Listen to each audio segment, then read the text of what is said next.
সিলেট টাউনের এক হোটেলও দুই জোয়ান ফুড়িরে আটকাইয়া রাখিয়া হারারাইত বাদ খাম করার মামলায় ছাত্রদলের এক লিডারে অ্যারেস্ট করছে রেবে।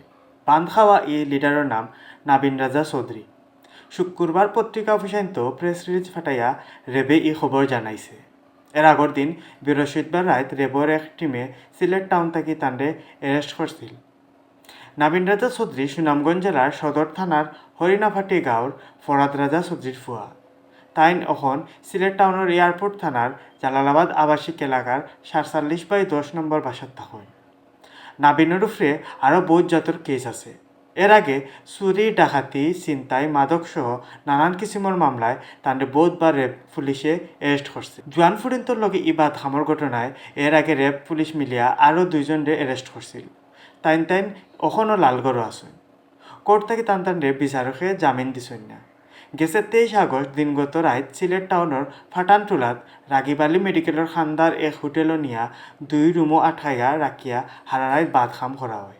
এই খামও ও 2 ফুড়ির পরিচিত আরও ফুড়িয়ে সাথ দেন। এর বাদে এই ঘটনায় 2 ফুড়িয়ে বাদী হইয়া জালালাবাদ থানাত 2টা মামলা করেন। ও মামলায় বৃহস্পতিবার রেবে ছাত্রদল লিডার নাবিন রাজা চৌধুরীরে অ্যারেস্ট করে।